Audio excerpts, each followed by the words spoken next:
Et voilà. Donc, alors, on a normalement, aujourd'hui, ils vont parler de l'équipe, alors c'est ce dont ils ont parlé, l'équipe expérience joueur. Alors comme je disais, j'ai aucune idée de s'ils vont parler des membres de l'équipe ou de ce que l'équipe prépare. Aucune idée. Il y a des fois où ils font l'un, des fois où ils font l'autre. Donc là, on ne sait pas encore trop. Et évidemment, on va avoir droit à un sprint report qui va toujours, comme toujours, nous amener pas mal d'infos par rapport à où en sont les différents progrès, un peu de tout. Les vaisseaux, les lieux, etc. etc. J'imagine que, comme d'habitude, on va avoir des infos sur ce qui va arriver dans la prochaine mise à jour qui devrait arriver d'ici une grosse semaine. J'imagine. J'imagine que ça va arriver à ce moment-là. Quelque chose comme ça en tout cas. Ça devrait. Et Coco Maxter, mais oui, tu arrives au bon moment en effet. Ou au mauvais, au choix, mais oui. En tout cas au moment voulu. Allez, on jette un coup d'œil à tout ça. Hey all, Space Dad here. Processing your feedback while in the middle of development is a monumental task. It's no secret that the Star Citizen community has no shortage of opinions, and your tireless efforts in testing the persistent universe at all levels, from Evocati to PTU to even our live alpha environment, requires multiple initiatives to ensure that valuable feedback is properly received. Whether that's the developers themselves spending their time in Spectrum, Reddit, Twitch, and YouTube, to our growing community team and the likes of Ulf, Jake, Tamara, Christian, and more. Whew. As part of our continuing efforts to shine our proverbial spotlight on those folks who don't often get seen or heard from in traditional game dev spaces. Ah, voilà, voilà. C'est ça que je pensais. Ok. Donc, comme il explique, c'est pas, ça a rien de nouveau.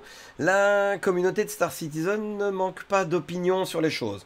Et donc, évidemment, étant donné que c'est un développement ouvert, c'est important pour eux de pouvoir récolter les feedbacks, les retours de la communauté par rapport aux différentes implémentations, aux choses qu'ils essayent, les nouveaux vaisseaux, les équilibrages, les nouveaux lieux, ce qu'il faudrait rajouter, les priorités, etc. etc. C'est pas neuf, la commune Star Citizen a un peu un avis sur tout.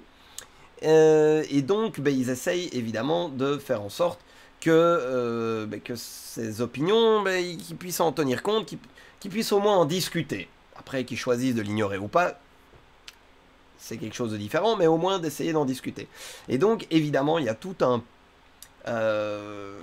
effort qui a été fait du côté de Star Citizen depuis bien longtemps. Ceux qui sont là depuis le début, qui suivent le projet depuis 2013, 14, 15, se souviennent des différents problèmes et des améliorations fulgurantes qu'il y a eu entre-temps.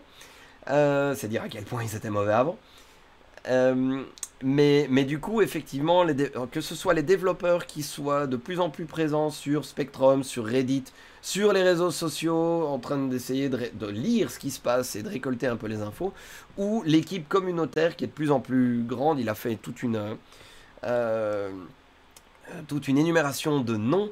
Et effectivement, ils ont une équipe communautaire qui s'agrandit vraiment. On se souvient de l'époque où il n'y avait que Ben Lesnick, puis il y a eu Ben Lesnick et Discolendo, et puis Ben Lesnick a dû partir pour des problèmes de santé, et il est toujours là, mais il est plus là en community team, il est plutôt là en tant que... il s'occupe du lore un petit peu en background. Et puis il y a eu Tyler qui a rejoint, il y a eu Chris, il y a eu Tamara maintenant. Voilà, donc il y a pas mal de choses effectivement qui bougent de leur niveau. Et voilà, donc en gros, ce qu'ils essayent d'expliquer, c'est que tout le feedback des joueurs, le but, c'est qu'ils puissent récolter tout ça et qu'ils puissent l'exploiter au maximum. L'étagère du haut est encore plus vide, mais oui, j'ai l'impression qu'il... À croire qu'il déménage les bureaux. C'est fou quand même, hein. Ben est toujours à CIG. Il est toujours membre de CIG. Oui, oui, oui, Quincy. Et il bosse sur le lore, a priori. À mon avis, il doit être en consultant externe, mais il bosse sur le lore, ouais. Il a pris une retraite thérapeutique pendant un petit temps, en effet, mais a priori, il est toujours là, il bosse toujours sur le lore, c'est juste qu'il est dans son coin. Voilà. Alors... et à mon avis, du coup, ils vont nous emmener à... Je vois plus ou moins où l'intro nous emmène, mais il va nous dire que l'équipe d'expérience joueur est une des équipes qu'on voit pas souvent dans les développements de jeux vidéo. Et donc, c'est bien ce que je pensais, ils vont plutôt parler de l'équipe et non pas des fonctionnalités qu'elle développe. We're changing up our origin story format this week. Voilà, Origin Story. At an entire team who Donc ce coup-ci, c'est pas une personne, c'est une équipe. Whose efforts, much like those that we've just mentioned, is dedicated to collecting, processing, interpreting, and especially testing that feedback before passing it along to our developers for any. Ok, donc ouais, effectivement, c'est ça, c'est l'équipe d'expérience joueur, c'est une équipe dont peu de gens soupçonnent l'existence, mais qui est là et qui a pour objectif de collecter, traiter, interpréter et diffuser le retour des joueurs de la communauté par rapport au jeu et de le faire passer aux différents développeurs, aux chefs de projet, aux responsables, etc. etc. et de s'assurer que la voix de la communauté est entendue. J'ai pas dit écouter, qu'elle est entendue. Après, ils choisissent de l'écouter, c'est quand même important. Ils choisissent de l'écouter à certains moments, ils choisissent de ne pas l'écouter à d'autres moments. Alors, chacun a son opinion sur est-ce que CIG devrait plus écouter, moins écouter, écouter dans certains cas et pas dans d'autres. Voilà. Ça, c'est encore un grand débat communautaire, mais au moins, ils sont à l'écoute. Voilà. Ils sont à l'écoute, ils sont là, ils essayent d'au moins entendre ce qui se dit. Après, ils choisissent d'en tenir compte ou pas. Potential action. So allow us to formally introduce you to the player experience team. Voilà. Donc l'équipe d'expérience joueur. Basically, one of the many voices of the players. The reason why a player experience C'est team matters the most la voix des joueurs, not une des voix des joueurs. compared to other teams. Player experience actually takes the feedback from the community, actually understands the bugs that the live environment is facing. And we'll use those to make the game better. Oula, madame, faut s'acheter un micro, hein. A day in the life of player experience team is all over the place, actually. D'accord, donc comme ils disent, un jour dans la peau de quelqu'un, d'un membre de l'équipe, il faut un peu courir dans tous les sens, il y a plein de choses à voir. We almost don't know exactly what we're going to be doing that day. We're kind of like Ouais, la plupart du temps, tu sais pas, ils savent pas ce qu'ils vont faire la journée, quoi. to be able to play alongside players when these builds go out.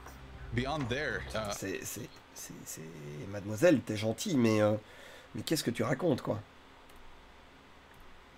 a day in the life of player experience team is all over the place, actually. I have to laugh. We almost don't know exactly what we're going to be doing that day. We're kind of like the late crew here. We start our day at 2 p.m. To be able to play alongside players when these builds go out. Beyond there, our day can exist from reviewing features that are upcoming. we go to the issue council, we check to see what bugs have been reported in the latest builds. one of our main Ok, donc globalement, leur boulot commence en général à 14h. C'est plutôt cool, 2 p.m., c'est sympa. Et ensuite, bah, ils bossent, mais ils bossent relativement tard du coup. Ils bossent en décalé parce que très souvent, les commentaires que les gens postent, bah, par rapport à des nouveaux builds, par rapport à l'issue cancel, par rapport à tout plein de feedback, bah, c'est plutôt sur les réseaux sociaux et c'est plutôt en soirée que les gens sont actifs. Donc l'équipe doit être active également à ce moment-là pour essayer de faire des rapports, pour essayer d'amener les choses correctement. Mais donc effectivement leur taf c'est principalement un taf d'analyse, enfin de récolte d'abord et ensuite d'analyse des données pour tout transmettre aux développeurs le plus vite possible. objectives is taking those issues through the issue council and seeing if we can produce it in games. Sometimes we get what are called QATRs, QA test requests from devs. We report on those bugs. Ah oui, donc il y a aussi des demandes des demandes de tests qui viennent des développeurs. Genre, allez vérifier un petit peu si tel ou tel problème est exact, réel ou pas. Donc, c'est aussi une possibilité. QATR, QA Quality Insurance. Oui, c'est ça. C'est l'assurance qualité, oui, c'est ça. Mais test request. Donc, vraiment des demandes de tests qui sont faites par les développeurs pour vérifier que les choses se passent comme il faut. We tell developers here's what our findings were and how we got to the bugs and here's what didn't work and what did work and try all types of weird and interesting ways of breaking the game. Ok, et du coup, effectivement, ils essayent de voir un peu quelles sont les possibilités pour casser le jeu de manière complètement débile, d'une façon ou d'une autre, et puis ensuite, ils font leur rapport sur qu'est-ce qui va pas, qu'est-ce qui a été vu dans le... En gros, quels sont les rapports de bugs qui ont été publiés.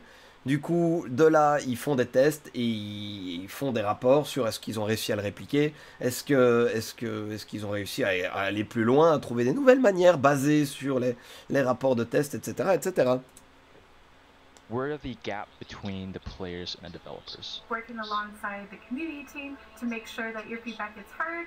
There's traditional QA and we have the live QA from the player experience team. Traditional QA takes care of upstream features as they're getting developed, while player experience actually attack things from a player experience point of view, going through the motions that a player would go through to try to... Ok, c'est intéressant ça. La différence, c'est que d'un côté, on a le QA. Le QA, donc l'assurance qualité, c'est un service qui va plutôt s'occuper des fonctionnalités au moment où elles sont développées. Donc quand elles sont développées, avant qu'elles arrivent live, ils vont d'abord faire, enfin ils vont commencer par faire une espèce de double check, un contrôle qualité en fait tout simplement, vérifier si tout se passe bien. Eux ils travaillent plutôt dans en parallèle du flux de développement. À côté de ça, et coucou Boop. Et donc, à côté de ça, il y a tout l'aspect de plus lié à l'assurance, plutôt, non, justement pas l'assurance qualité. L'assurance qualité, il y a deux types d'assurance qualité. Il y a l'assurance qualité normale, puis il y a l'assurance qualité plutôt live, qui eux sont focus sur la version qui est live, en général Evocati, etc., etc. Et alors, à côté de ça, il y a l'aspect plus ce que eux font, l'expérience joueur, et eux partent vraiment du point de vue du joueur, pas du point de vue du dev sur des fonctionnalités qui sont en cours de dev, mais plutôt du point de vue du joueur. Ils partent de rapports de bugs qui sont donc amenés par la communauté, et ils voient ensuite où est-ce que ça mène. Target the issues in a way that dev QA probably wouldn't be able to reproduce. Ouais, c'est ça. Et du coup, eux ont accès et eux vont checker des bugs d'une manière que le QA ne pourrait probablement pas reproduire parce qu'ils partent plus d'un point de vue purement développeur et moins d'un point de vue joueur. Donc le regard est différent sur les problèmes, ce qui apporte à l'équipe d'expérience joueur quelque chose d'assez unique pour le coup.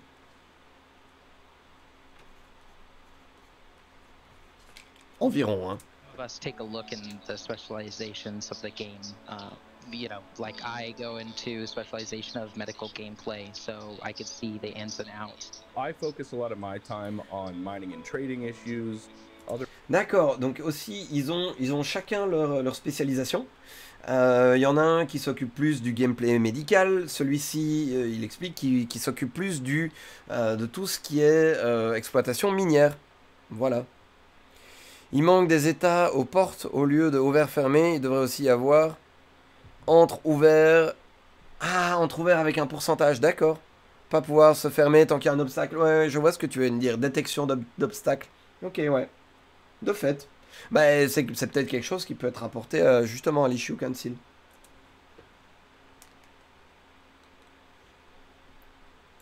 Other members of the team love to dogfight. Some people love to do FPS combat Ouais. or missions. Or Il y a des gens qui sont plus en It's, all over the dogfight. place. So we have a great spread and we kind of get to have fun. Ouais, c'est ça. Chacun fait un petit peu ce qu'il préfère. Il y en a qui préfèrent le FPS, il y en a qui préfèrent le dogfight, il y en a qui préfèrent les missions de chasse à la prime, etc. etc. Donc chacun a un peu l'occasion d'explorer ce qu'il préfère. Ce qui est plutôt sympa. Fun doing what we are excited to do. Ouais, et du coup, chacun peut faire ce qu'il aime faire. Du coup. I think the main thing that I would want backers to know about our job and what our team does is that, you know, we're listening to your feedback. Our team itself. Ah ouais, ça c'est intéressant. Comme le gars dit, le truc le plus important pour lui, ce qu'il aimerait vraiment pouvoir communiquer à la communauté, ce qu'il aimerait que les joueurs, ce que les gens sachent à propos de ce que fait l'équipe de Player Experience, c'est qu'en gros, le feedback, le retour des joueurs est écouté, qu'ils entendent ce qui se passe. Ils entendent ce qui se passe. De nouveau, hein, j'insiste bien là-dessus, ils choisissent d'en tenir compte ou pas, hein, mais ils entendent ce qui se passe. Is actually quite full of backers. It kind of helps me put myself in their shoes rather than just look at the data and make a decision based off that data and not necessarily gameplay. You know, a joke made on the team a lot is that it's easier to learn QA than it is to learn Star Citizen. C'est intéressant, c'est vraiment intéressant. Comme il dit, c'est une blague qu'ils font souvent dans l'équipe, c'est que c'est plus simple d'apprendre à faire partie du QA qu'apprendre à jouer à Star Citizen. Et que donc, en gros, s'assurer de la qualité de Star Citizen est plus simple qu'y jouer.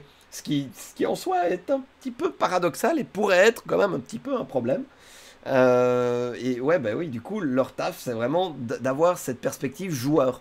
C'est vraiment ça. So, you know, I already had my pet peeve bugs I wanted fixed. I already knew how the issue council worked. I think it's important players do know that we see the issues, we see the issue council. We have some automated systems, and sometimes your issue council might say not a bug, but we are tracking it and we are aware of it. We go back manually and open them up when we see that happen. Ouais, c'est ça. C'est quelque chose qui semble assez important pour eux et pour tous, parce que j'imagine que pour une équipe qui a à peine connu, leur travail du coup doit être assez ingrat. Et donc c'est chouette qu'ils le mettent en avant et qu'ils parlent du fait que justement en fait l'issue council il est vu, il est connu, ils en tiennent compte, ils ouvrent manuellement les différents rapports de bugs, ils vérifient, ils essayent de répliquer les bugs, ils essayent de voir si ça fonctionne, si effectivement le bug est patent. Il y a des fois, ils doivent attendre avant de résoudre un bug parce qu'il y a des problèmes en amont, tout simplement. Ça peut être quelque chose qui est connu, ça peut être le fait que la solution demande de mettre en place une architecture ou que la solution, mettre en place une solution maintenant serait relativement temporaire parce que eux savent que dans la ligne, il y a toute une série d'améliorations qui vont se mettre en place, qui vont remplacer un système. Et donc, du coup, autant attendre que ce système soit mis en place pour vraiment résoudre le bug de façon définitive, etc., etc. Mais donc, c'est important pour eux de vraiment dire, on entend, on est là, on tient compte des choses. Taper les rapports de bugs, c'est pas juste jeter une pièce dans un puits et espérer que le vœu se réalise. Il y a une équipe qui est chargée de s'en occuper, d'en tenir compte, de répliquer les bugs, d'aller voir un petit peu, d'aller investiguer les différentes choses qui se passent. And we do want to address it and get it into the hands of the developers. No, I'm not the reason your ship got nerfed. Might be actually responsible for that a little bit. Don't put that in there, please. I know the Ares Ion has been brought up before. Whenever we're looking to make changes to ships, It's a very much involved process with a lot of decision makers. We translate the concerns that players have and bring those into the developers' eyes. So, ouais, ça aussi, c'est tout le jeu de l'équilibrage. Le jeu de l'équilibrage des différents vaisseaux, par exemple, c'est aussi un processus qui est très compliqué parce que leur équipe doit récolter les peurs, les interrogations, les craintes des différents membres de la communauté, tout simplement, pour réussir à transmettre ça aux développeurs. Et après, évidemment, c'est pas de leur faute si un vaisseau se fait nerf ou pas. Eux ne font que récolter un petit peu les craintes des différents joueurs. Ils testent pour voir s'il y a une base de fondement ou pas. Et ensuite, ils transmettent ça à des gens qui prennent les décisions.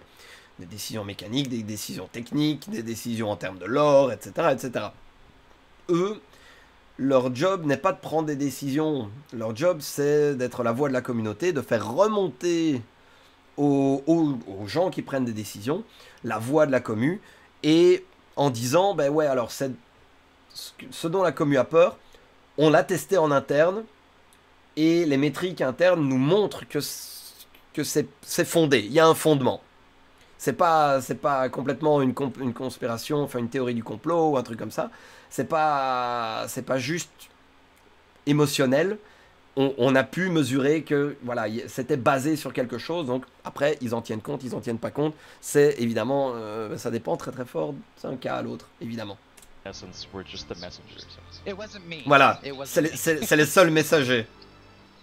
If there's one thing I want everyone to know is we're all very much passionate about how this project is run because we absolutely believe and love the project. Being able to interact. Ouais, c'est ça. C'est aussi un truc qui est important, et je crois que c'est fondamentalement important aussi pour les joueurs de le comprendre, c'est que les gens qui travaillent pour CIG, c'est pas, pour la plupart, c'est pas juste un job. Ils sont passionnés par le projet. Ils veulent que le projet se réalise et soit le plus beau projet possible. Et en même temps, quand on fait partie d'un projet, évidemment qu'on veut pouvoir être fier de ce qu'on fait. Donc, en termes de sens, ils sont passionnés. Ils sont pas en mode on n'en a rien à foutre. C'est juste que parfois la vision finale du jeu n'est pas celle que les joueurs ont ou que certains joueurs ont. Donc c'est ça aussi, c'est quelque chose qui est important pour eux de communiquer. C'est on est tous passionnés et on veut tous que le jeu soit le meilleur possible. C'est juste qu'on n'a pas tous la même définition de meilleur. With a very dedicated community definitely allows us to gain a lot of insight into what the game should be and what the community envisioned the game to be. In the end, they're the ones who are really supporting the game, and they're the ones who are playing the game, and we're making a game for people to play it and have fun. And I think that's the most important part of it. People are at the heart of the Star Citizen experience, both from you outside and those within. And in the case of the player experience team, often the same folks transitioning from one to the other. And up next, it's time for another sprint report, so let's get to it. Ok, donc avant de passer au sprint report, il disait, de nouveau, hein, c'est les grands classiques, eux de leur côté, ils veulent vraiment que le jeu soit le meilleur possible, et que au final, les joueurs sont... Enfin, quand on fait un jeu, on le fait pour les joueurs, donc il faut que ça plaise aux joueurs, donc c'est important que la voix des joueurs soit écoutée, qu'elle soit entendue au moins. Écoutez, ça, de nouveau, hein, ça c'est toujours, c'est très très personnel, mais au moins qu'elle soit entendue, et que pour le moins, que quand l'équipe prend des décisions, qu'elle prenne des décisions par rapport au jeu, en tenant compte du retour des joueurs. C'est intéressant, et c'est vrai que ça doit être très compliqué pour les gens qui prennent des décisions, de peser le pour et le contre, de voir à quel point est-ce que à quel point est-ce que la vision des joueurs est importante ou pas. Enfin, j'ai toujours cet exemple en tête, qui est un exemple, alors pas de jeu vidéo, mais un exemple plutôt cinématographique. Alors, une fois n'est pas coutume, c'est Durandal qui en parlait beaucoup pour la saga Transformers, où en fait, plus le studio et le réalisateur essayaient de tenir compte des remarques des gens. Dans les premiers Transformers, les gens se plaignaient que l'action était filmée de trop près, qu'on voyait pas bien ce qui se passait, etc., etc. Et ben en fait, du coup, ils en ont tenu compte, et ça a donné de moins bons films. Parce que les différents plans, le cadrage, etc., etc., il y a une codification dans le cinéma qui n'est pas là pour rien, et qui permet aux gens d'être plus ou moins investis dans le film. Et en fait, c'est vrai que, de manière générale, les films suivants, on n'en a plus grand-chose à faire. Il n'y a plus le même investissement, il n'y a plus le même... il n'y a plus le même rapport au film, là où, ben, en fait, ils n'ont fait qu'écouter ce que voulait la commu. Donc, parfois, écouter la communauté, ça ne veut pas dire forcément prendre de bonnes décisions. Donc, il faut réussir à trouver un intermédiaire entre les deux, ce qui doit vraiment pas être drôle à faire. Et coucou, Amanda. Essayer de s'adapter à la vision qu'ont les développeurs et qu'ils nous partagent pour partager la même. C'est ça, il y a beaucoup de... Enfin, il faut faire gaffe de ne pas développer sa propre idée de ce que devrait être Star Citizen sans tenir compte des développeurs. En fait, c'est un peu eux qui décident à la base de ce que devrait être le jeu. Donc voilà, même si la commu a clairement son mot à dire, c'est ça qui est intéressant et c'est tout en nuance, c'est à quel point et sur quel sujet la commu a son mot à dire.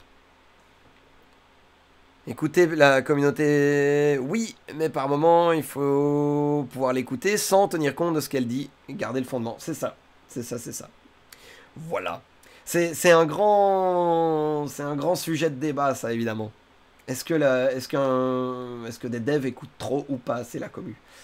Et je crois que c'est au final la réponse est très très personnelle. Allez, le petit sprint report.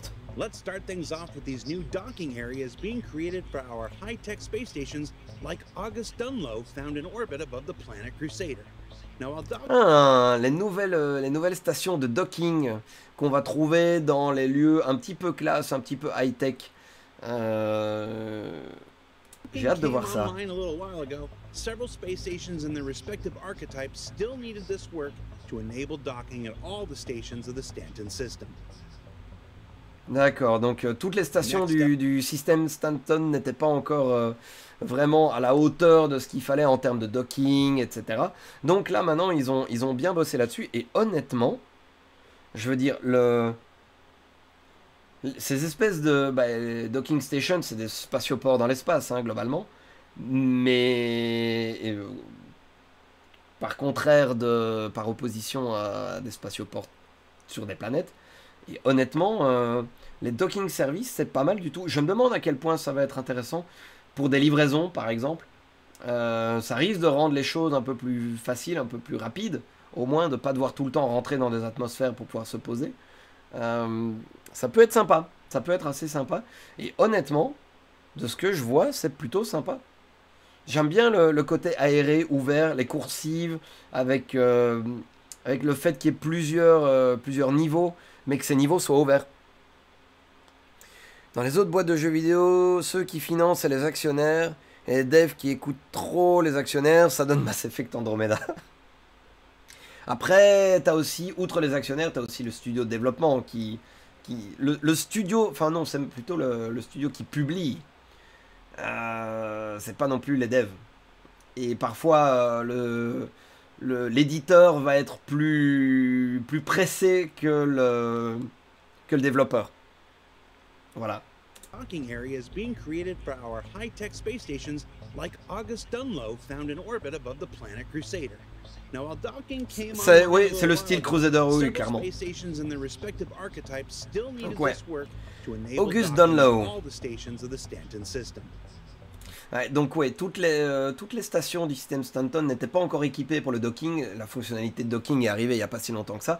Et donc du coup, ils continuent à upgrader les stations pour pouvoir faire en sorte qu'elles soient toutes capables d'avoir du docking. Et non pas juste poser. Next up, let's check in with the Drake Corsair and these gray box le Corsair. mess hall interior, which En likes grey to box, take some of le the mess. cues from what you may already be familiar with from the Drake Caterpillar. Ouais, effectivement, on retrouve bien les traits du Caterpillar, hein. Et de manière générale, Drake. Hein. Genre, ils ont oublié de mettre le faux plafond, il y a plein de câbles, il n'y a rien qui est joli, enfin voilà. Est-ce que c'est ce qui va remplacer Port Olisar? Ils n'ont pas dit. Ils ont parlé d'August Dunlo, donc station dans le système, mais est-ce que ça va remplacer? Aucune idée. There's also the cockpit where pilots spend most of their time. Le cockpit. And an up-close look at the dashboard. Ouais. And finally, a Le look at dashboard. perspective pilot visibility. Et la visibilité pilote. We've also got these looks at the Drake Vulture, which is currently rounding out. Arrête de dire qu'il n'y a rien de joli. Drake, c'est une beauté brute. Alors, je dirais que Drake, c'est brut. Voilà. Il n'y a rien qui a l'air fini. Voilà. C'est Edouard Romain d'Argent, quoi. Je suis pas fini. C'est un peu ça. C'est Spatioport Horizon. Dashboard, on l'a eu en sneak preview. Ouais, c'est ça. Tout à fait, tout à fait. Ah, et alors le Vulture. Ah, le Vulture, le Vulture. En phase de production finale. Et alors, il y a apparemment des skins.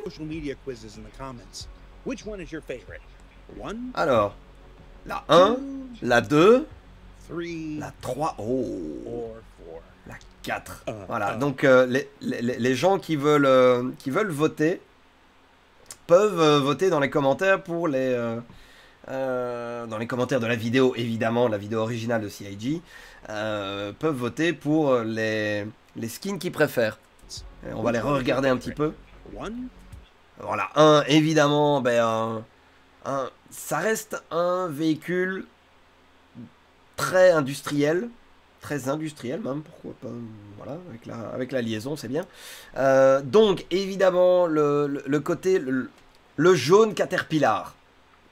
Voilà, je parle de la marque Caterpillar, évidemment. Ça pourrait, ouais. En 1. En 2, on a plutôt un kaki, mais avec des bandes orange et noires, ou ouais, plutôt noir ou vert foncé. Mais au moins, en tout cas, on a des barres, les rayures orange qui font aussi très attention. 3. Alors, celle-là qui est plutôt en gris et blanc, on dirait presque un camouflage arctique. C'est un peu bizarre. Et 4, je sais pas, on fait un Vulture. Si Ferrari faisait un Vulture, ce serait celui-là. Bon. Ouais. Je suis pas fan du rouge. Ouais, qu'est-ce que je vais dire? J'aime bien le jaune. J'aime bien le jaune, même si du coup ça lui fait ressembler, ça le fait ressembler un petit peu à un très gros Dragonfly.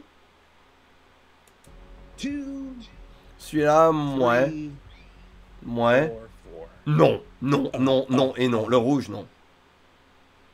And from brand new ships to those that have seen better days, let's take another look at the continuing development of our upcoming Reclaimer derelicts. Now, as les ruines du Reclaimer. Ils en avaient déjà montré, hein. Ils en avaient déjà montré. On avait déjà vu effectivement des épaves du Reclaimer, ce qui est... Il y a un peu de cynisme, je trouve, derrière. Un Reclaimer lui-même en épave, en forme d'épave, c'est plutôt à l'état d'épave, même. Le rouge, c'est le fils caché d'un Apollo. Il y a un peu de ça, effectivement, ouais. Our Montreal team is doing, most derelicts will fall into one of 3 categories: old, new, and inhabited. And as part of those... D'accord, donc a priori, donc c'est l'équipe de Montréal qui s'occupe de ça. La plupart des épaves seront classées dans 3 grandes catégories relativement neuves, récentes, vieilles ou habitées. Et je l'ai déjà dit et je le répète, je trouve que l'idée d'épaves habitées, genre qui ont été complètement transformées, on a récupéré des matériaux et boum, on a inclus ça à un village, je trouve que ça donne un cachet. Inhabited, you can see here preliminary work on housing modules to be found both outside and within the wreckage itself. Ouais, donc là, on peut voir un travail préliminaire des modules d'épave habitée du Reclaimer. Tech is also being developed to allow the overall object container that Évidemment. contains the derelict within to pick up biome information from wherever it's dynamically spawned. That means if... Ça, c'est super, hein. Le but, c'est que les différentes épaves puissent aller directement chercher dans les informations du biome dans lequel elles sont placées pour aller chercher les assets et les placer avec le scattering, donc les disperser directement sur l'épave. Mais donc, c'est vraiment le vaisseau lui-même, donc l'objet vaisseau épave, qui va aller chercher les informations dans le biome qui l'entoure, récupérer les assets et les copier et les mettre tout autour de lui. C'est pas mal.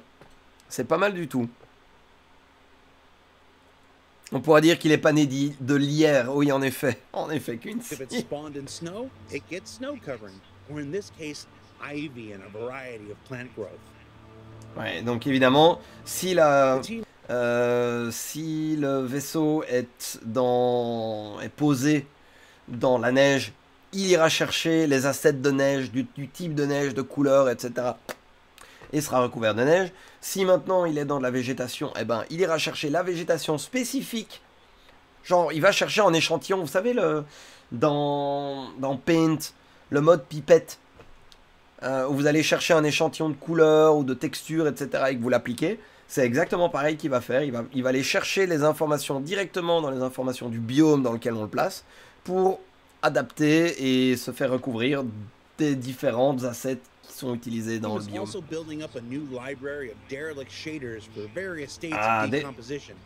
Ils font des bibliothèques de shaders pour les différents états, l'âge en fait, ou l'érosion, on va dire, des différents vaisseaux. C'est vachement classe. C'est vraiment très très classe. Donc,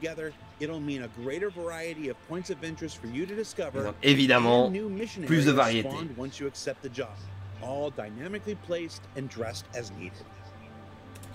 Et donc du coup, ça veut dire que à partir du moment où les gens acceptent une mission, l'épave sera spawnée, apparaîtra directement à l'endroit où il faut et sera habillée entre guillemets de la façon adéquate, le tout de façon complètement procédurale, sans avoir besoin qu'un artiste passe manuellement à chaque fois ou que ce soit toujours la même, etc., etc. Donc c'est vraiment de nouveau la possibilité de découvrir de plus en plus de choses. Chaque fois qu'il rajoute des éléments esthétiques dans la bibliothèque d'assets, par exemple comme on l'a vu, des différentes états de rouille, à quel point ce sont des tas de rouille qui sont là depuis longtemps, eh ben, ça rajoute de la diversité dans les formes, dans les états, pareil avec les types de végétation, les biomes, etc. Ça rajoute chaque fois, ça renouvelle l'expérience. Ça augmente la rejouabilité, en fait, tout simplement. And before we move on, a short video look at the interior habitable spaces currently being fleshed out. Et donc là, un rapide petit coup d'œil à l'intérieur des différentes zones d'habitation qui sont pour le moment en train d'être créées. C'est vachement classe. Hein.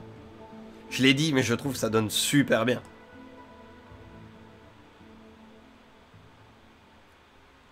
And then lastly, let's take a look at current VFX progress on the handheld salvage beam we discussed on last week's Star Citizen Live with Mike Snowden. Alors, du coup là, on regarde le rayon de salvage, de récupération.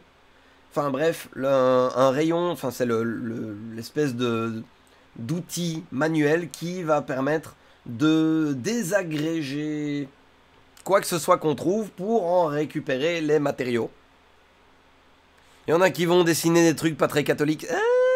C'est une possibilité en effet, Moxter.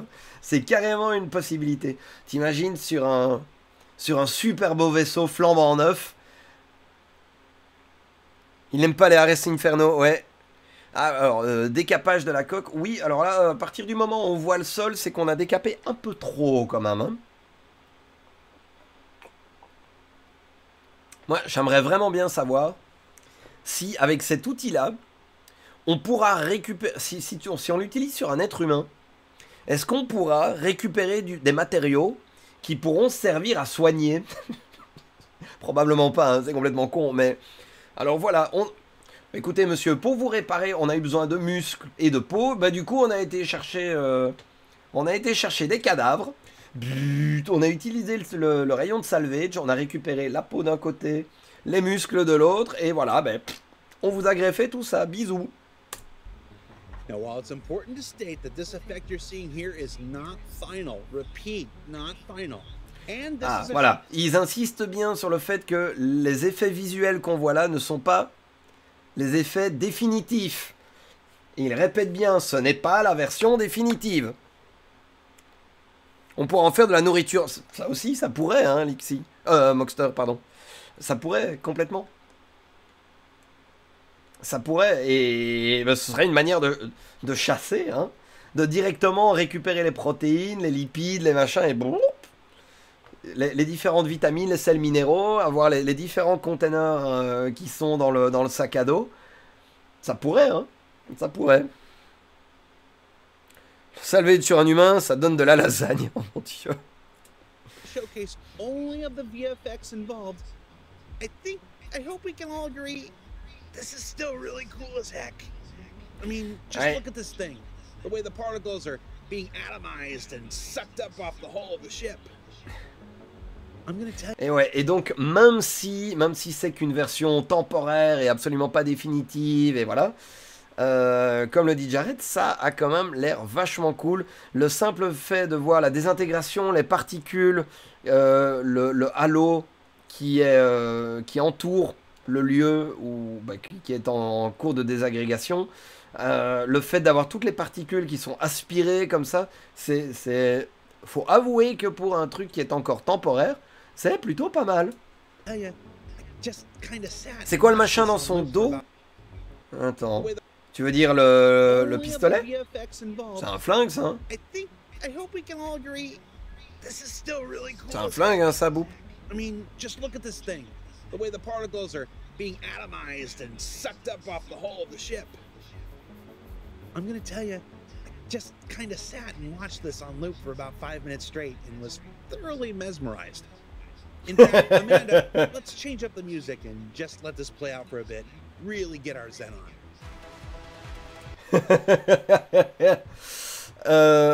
Oh mon Dieu. Du coup, Jared qui parle à son...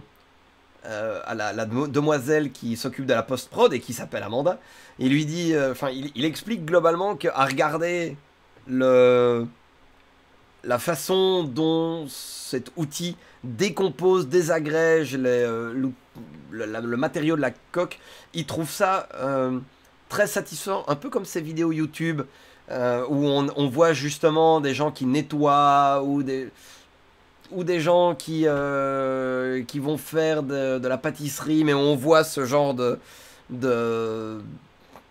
je sais pas, de vidéos très satisfaisantes à regarder.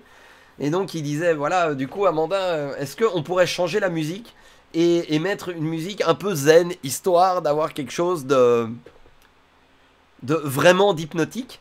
Et du coup il y a le petit message d'Amanda en dessous, message post-production. Jared, t'as oublié de dire s'il te plaît. Et donc du coup elle a mis de la grosse techno boom boom.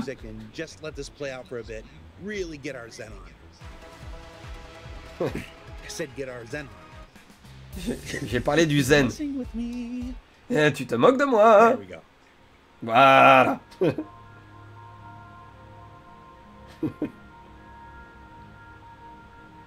Ah, il faut avouer que c'est super cool quand même.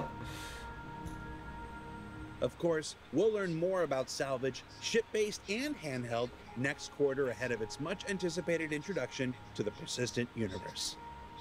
Évidemment, on en apprendra plus sur tout le processus de récupération, le salvage, donc, que ce soit basé sur les vaisseaux ou que ce soit manuel, et donc personnel, au prochain trimestre. Voilà, voilà. On va faire des trous partout, mais oui, mais clairement. So what did we learn this week? Well, we Qu'a-t-on appris cette semaine? Évidemment, on a appris que il fallait quand même pas mal de moyens pour réussir à rester à la page par rapport à tous les retours des joueurs, enfin tous les feedbacks, et réussir à bien intégrer, amalgamer, utiliser, consolider même les infos que donnent les joueurs sur les retours, vu qu'il y a de plus en plus de joueurs, et forcément il y a de plus en plus de retours, et donc évidemment il faut que l'équipe qui prenne ça en charge s'agrandisse aussi. All hands on deck with the developers, the community team, the player relations team and more to do it. and I'm gonna. Et que du coup, oui, c'est un gros effort communautaire entre l'équipe communautaire, l'équipe de joueurs, la communauté elle-même, les développeurs, les gens qui prennent des décisions, etc., etc. Drop the customer service team and the concierge team because they deserve a shout out too. Et évidemment, il y a l'équipe de relations clientèle, entre guillemets, et l'équipe concierge. On attend toujours. Bref, je vais pas me lancer dans une diatribe sur le refactoring du système de conciergerie qui a bientôt été lancé il y a 1 an et qui n'a toujours pas bien avancé, mais soit. The derelicts are shaping up to bring new gameplay opportunities through old and busted spaceships. Que les derelicts, donc toutes les épaves, sont en train de prendre forme de plus en plus. Il y a un petit peu d'ironie là-dedans d'ailleurs. Day when we can leave messages for others in the hull of abandoned spacecraft using the handheld salvage gun are close at hand. Et donc le jour où on pourra laisser un message sur la coque d'un vaisseau, hein, on y pensait, ils y ont pensé aussi, évidemment. Donc où on pourra laisser des petits mots d'amour, j'insiste, on avait dit pas les mamans, laisser des petits cœurs, laisser des, voilà, en gros faire des dessins sur les coques de nos amis, eh ben c'est pas si loin que ça en fait. A priori, prochain trimestre, ça va commencer à être implémenté, donc on sera plus obligé de se faire troller par des griffeurs qui vont nous détruire. Ils pourraient juste débarquer, faire un petit cœur sur la coque ou sur le cockpit, histoire de rigoler. Et... j'allais dire, imaginez pour tuer quelqu'un discrètement, vous faites un petit trou dans le cockpit, un endroit qui n'est pas forcément visible, genre au-dessus. Et il suffit que le gars ne mette pas son casque, qu'il oublie ou peu importe, mais pourquoi je suis en train de succomber? Je suis dans mon vaisseau, il y a un bug. En fait, non, il y a juste quelqu'un qui a été faire un petit trou dans le cockpit et vous décollez. Et puis vous mourrez. Il y aura tellement moyen de troller, il y aura moyen de faire du troll subtil. Ça va être intéressant. What will you write first? For Inside Star Citizen, I'm Jared Huckabee. We'll see you all next week. Eh ben voilà. Eh ben voilà, bon, ça a été assez sympa, une fois de plus, assez intéressant. Bon, les origin stories sur des gens, sur des équipes, il y a des gens qui aiment bien, il y a des gens qui aiment moins, bon ça c'est évidemment, c'est très personnel, ça rencontre peut-être pas forcément les attentes de toute la commu, donc voilà, ça je me doute bien que la première moitié ne plaira pas à tout le monde. La deuxième moitié, cela dit, est quand même vachement intéressante. Et ce qu'on a pu voir d'un certain vaisseau Drake très attendu, de 2 vaisseaux Drake très attendus, le Corsair et le Vulture. Je pense que le Corsair est plus attendu que le Vulture quand même. J'ai l'impression que l'exploration a quand même... C'est plus sexy que d'être éboueur de l'espace quand même. Donc j'ai l'impression que l'exploration a peut-être un peu plus de... à mon avis, a quand même un peu plus sexy. Ça a plus de swag. Mais les 2 vaisseaux sont vachement intéressants. J'avoue que j'attends le Vulture avec impatience. Le Corsair, c'est un peu moins mon truc. Tu n'es pas éboueur de l'espace, tu es ferrailleur, c'est vrai. Oui, bon, ferrailleur de l'espace. Et Coco Mendo, salut à toi. C'est vrai, c'est ferrailleur de l'espace. Bon, c'est quand même moins sexy qu'explorateur. Et coucou l'air de rien, bonsoir, merci pour le trad live. Je voulais pas couper, pas de problème, avec grand plaisir. Au passage, je le rappelle quand même, il y a une petite page YouTube pour ceux qui veulent. N'hésitez pas, il y a les rediffusions des trad live qui y sont, entre autres. Et je peux aussi vous dire qu'il y a un giveaway qui est en cours à l'heure actuelle et qui permet de récupérer une copie de Total War Warhammer 3. Donc s'il y a des gens qui peuvent être intéressés, n'hésitez pas, il y a un petit formulaire Gleam jusqu'à la fin du mois. Voilà. Et donc du coup, l'air de rien, Mando et les autres, écoutez, ça va très bien, merci beaucoup, j'espère que vous aussi ça va bien, que vous avez bien aimé le trad live en fait, enfin, surtout l'Inside Star Citizen, le trad live on s'en fiche un peu. Je vais vous dire bonne nuit, ça roule Quincy, bonne nuit à toi, bonne inhalation. J'attends mon corsaire nommé depuis des lustres. Ah, j'avoue que... Team Karak et Odyssey. J'avoue. Le corsaire, je suis moins fan. Il y a un truc que je pige pas avec le corsaire, et on s'est déjà posé la question 20 fois. Hein. C'est les tourelles latérales.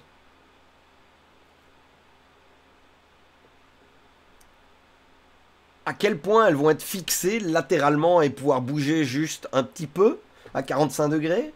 Ou est-ce qu'elles vont pouvoir sortir comme celle du Hammerhead? À l'heure actuelle, on n'en sait rien. Il y a très très peu d'infos qui sont données sur ces fichues tourelles. Mais j'avoue que des tourelles latérales... Alors, Lixie, moi j'ai l'impression qu'elles sont fixes. Mais j'ai tellement l'impression que c'est useless, je comprends pas. À part pour faire swag, parce que ça colle au nom, corsaire, bateau, les bateaux à l'époque, les caravelles, etc., qui se mettaient de côté et qui avaient plus de puissance de feu, sur les, enfin, latéralement parlant.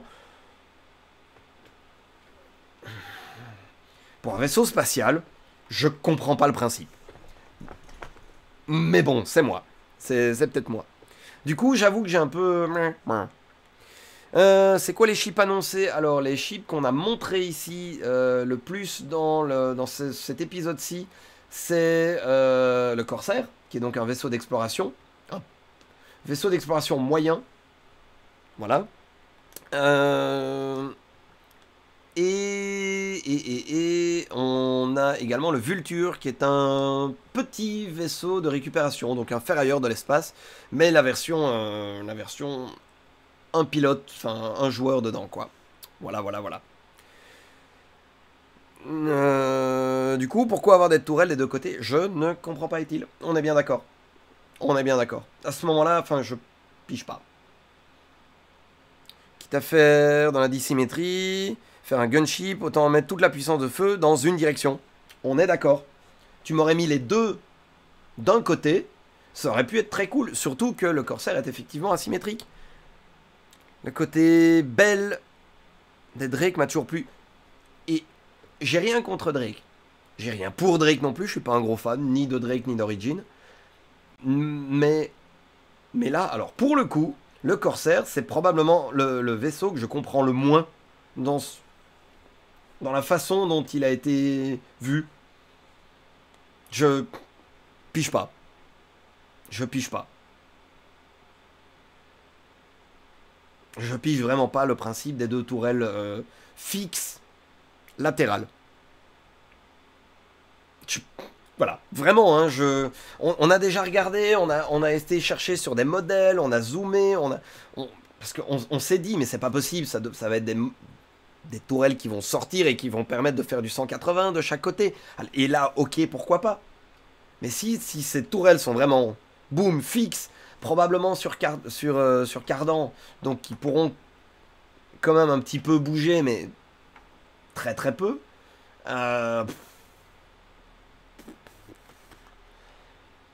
Petite portée pour l'exploration, mais sympathique pour les zones difficiles en fret léger. Oui. Non, alors, là, on est bien d'accord que je dis vraiment pas que le vaisseau n'a pas d'intérêt. C'est juste ces deux tourelles. Tu retires ces deux tourelles, tu les mets ailleurs. Comme dans certains vaisseaux, avec une tourelle qui pointe vers l'avant uniquement, et une tourelle qui pointe vers l'arrière uniquement. À mon sens, ça aurait tellement plus de... Je sais pas, d'efficacité. C'est peut-être aussi des remote tourrettes. Bon, alors oui, mais il n'empêche qu'a priori, c'est beaucoup plus efficace dans la tête et dans le cucu que flanc droit, flanc gauche. Enfin, il y a un moment, ou bien tu poursuis un truc, ou bien t'es poursuivi par un truc. Mais il y a un moment, tu fais pas de l'autostop, vous n'êtes pas à deux devant un feu rouge, et vous n'êtes pas en train d'essayer de dépasser l'autre. Enfin, je sais pas. J'ai vraiment du mal à comprendre. Disposition des toiles. Et le Scorpius, alors le Scorpius, a priori, Mendo, on a eu des news, il me semble, l'ISC précédent. Je crois que c'était ça. Et donc, du coup, je crois que c'est le précédent ou celui d'avant. On a eu des news, mais il est encore en... Il me semble que c'est du... Il termine le white box. Ou il est peut-être tout début de grey box, mais on n'a pas encore de texture. Je crois que c'est encore du white box, dans mon souvenir. Donc il n'est pas pour tout de suite. Mais du coup, Lixi, les tourelles du Karak, ouais, mais les tourelles du Karak, elles font du 180 au minimum, quoi. J'ai l'image du feu rouge qui passe au vert et des véhicules qui se bombardent l'un l'autre au lieu de démarrer. Mais oui, mais exactement, est-il, c'est exactement l'image que j'avais en tête. Il me semble que c'était du white box, ouais, Mendo, complètement. Complètement. Mais sinon, comme je t'ai dit, hein, jette un coup d'œil, t'as les vidéos sur YouTube. Si jamais les traductions t'intéressent, il y a les deux, j'ai commencé à faire ça il y a 15 jours, donc les 2 précédentes semaines, tu as les ISC qui sont là. Donc, n'hésite pas si ça t'intéresse. Mais ouais, carrément, l'image du feu rouge avec les gars qui se balancent des trucs à la tronche, ou tu sais, les bagnoles de James Bond, où t'as les 2 voitures, tu sais, qui se cognent l'une l'autre, et tout d'un coup, t'as une lame qui sort de l'intérieur d'une roue, et pour essayer de crever le pneu de la bagnole d'à côté, enfin... Le Corsair me fait penser à ça, en fait. Voilà, il y a un truc bizarre avec ces deux tourelles. C'est un truc que je pige pas trop. Voilà, j'avoue, j'ai un peu du mal à capter le truc. Bah, maintenant, ça va peut-être donner lieu à des manœuvres assez intéressantes, quoi. Le côté, tu fais un frein à main, tu te mets de côté pour pouvoir tirer sur un vaisseau qui te fonce dedans. Pourquoi pas? Pourquoi pas? J'en sais rien. J'avoue, j'en sais rien. J'en sais trop rien. J'ai encore un petit peu du mal. J'attends de voir. J'ose me dire que c'est un truc qu'on a mal compris et qu'ils vont mettre des vraies tourelles. S'ils maintiennent cette tourelle-là, je vais vraiment pas piger. Et coucou Cobra, comment tu vas? Quelle nouvelle? Comment est-ce que tu te portes? Enfin, comme dit, hein, les tourelles latérales du Corsair, c'est un grand moment de je pas comprendre. Nostalgique de la pub du freelancer. Oui, mais c'est ce que je me suis dit. Je me suis dit pareil. Je me suis dit pareil, est-il. À l'époque où le freelancer pouvait tirer latéralement. Tourelles étranges, mais chambres individuelles. L'Odyssée, il y a des chambres individuelles aussi. Ça va, boulot, dodo, famille. Bah oui, forcément. Forcément. Sans grande surprise. Sans grande surprise. Le boulot se passe bien d'ailleurs, Cobra?